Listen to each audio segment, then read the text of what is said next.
Punay, shame sila. Shame on you!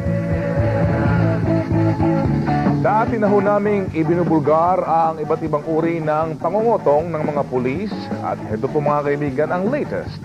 Binebentahan nila ng sabon ang prospective victim. Biga ba kayo? Ito ang report ni Bochi Coronda. Ibang klaseng racket ang ginagawa ng mga pulis trapiko dito sa panulukan ng Aurora at Blumentritt malapit sa Chinese General Hospital.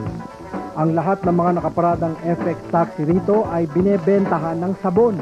Nagbibigay ng halagang 50 pesos para sa sabon. 3 sabon. Yun ang kwan ng mga kasama kong driver. Parang hindi huliin.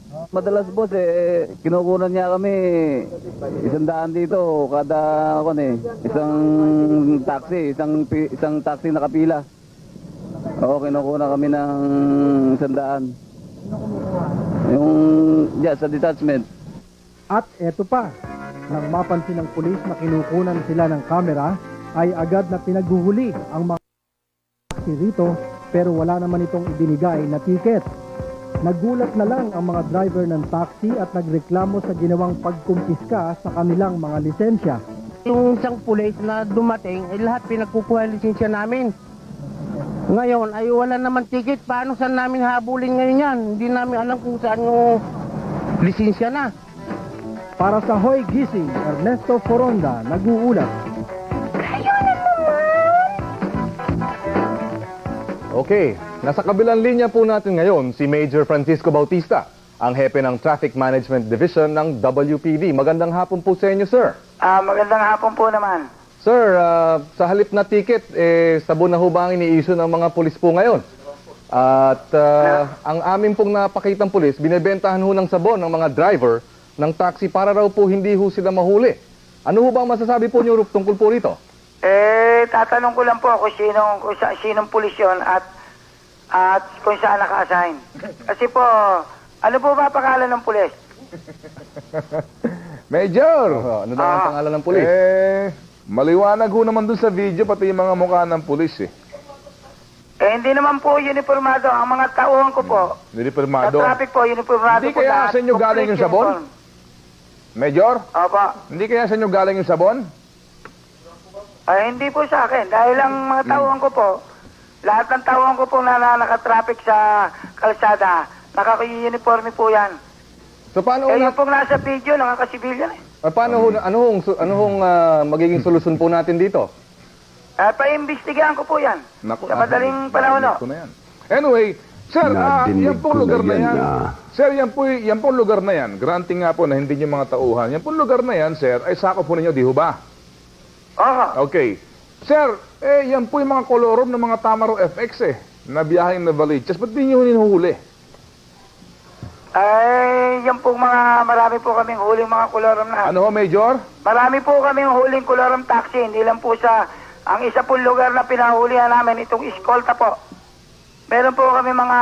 Bakit po araw-araw nandun po yung mga ano na yan, Tamaro FX na yan? Hindi ho. Ngayon din po sinong ko kagad yung sinasabi yung mga kolorom taxi, pahuli ko. Sir, Galit ba kayo, sir? Hindi po, sir. sir, sir, si Jel po ito. Nagtatanong kayo ng pangalan ng pulis. Gusto niyo po ibigay ko sa inyo ngayon? Para naman umalang ko. Isulat po ninyo. May papel po kayo at lapis. Bigyan niyo po sa akin at sinong ko kagad kung sino ang pulis yan. Ito po ha. Linsangan Hernandez. Linsangan at saka Hernandez. Dalawa po yun. Opo. Okay, follow-up question lamang po, sir. Ang sabi niyo po, hindi yung mga tauhan, yung mga nagbibigay ng sabon, Hindi nga po, sasabihin ko po kung saan naka-assign yan. Opo, pero may mga tauhan kayong dapat naka-assign doon, hindi po ba? Doon po sa kanto ng Aurora Boulevard po. Opo, may nakadetach kayong mga tauhan po doon. doon, hindi po ba, sir? Opo. Bakit hindi po nila nakikita itong ganitong uri ng sistema? Kasi sila yun Oh, sir, kasabi ni Ted, baka daw kayo yun.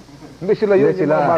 Yung pong bilanggit yung listangan, ang alam ko dyan, sa PS Station 3 po yan, sa Block Blumentritt. Kaya nga, Pong sir. Hernandez, Hindi po sa amin yan. Sa Kaya station nga namin. sir, ang pinagtataka po kasi ng mga tagapanood natin, nangyayari po yan sa inyong jurisdiction, hindi po na-check, hindi nahuhuli ng inyong mga tauhan.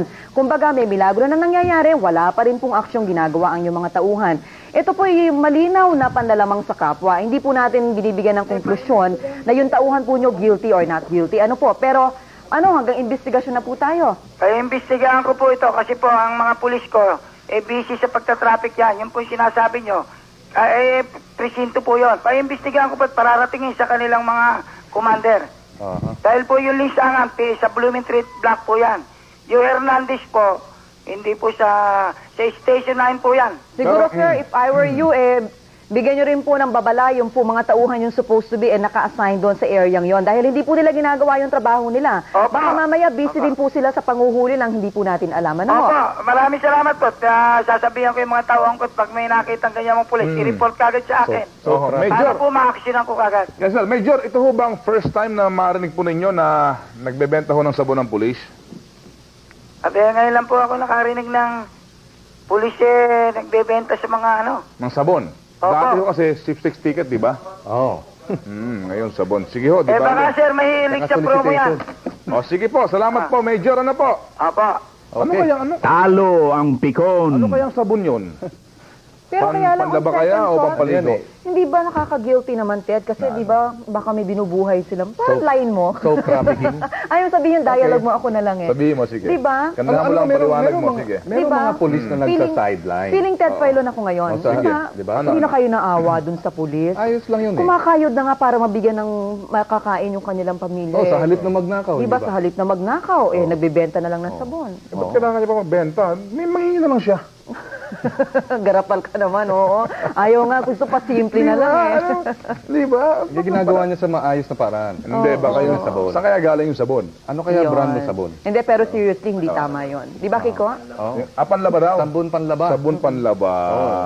Alam mo, dapat siguro masabon sila ni WPD Chief Hermes F. Dani. Dapat hindi lamang pagsasabon. Ano? Ikukula pa sila. Yun, tama yon. Oo. Alam niyo ho mga kasama, mga kaibigan, hindi ho masama ang magtinda o mag-sideline kung hindi naman ho ito nakakaapekto sa kanilang mga tungkulin bilang pulis. Pero sana naman ho ay huwag po ninyong gamitin ang inyong kapangyarihan para lang makabenta.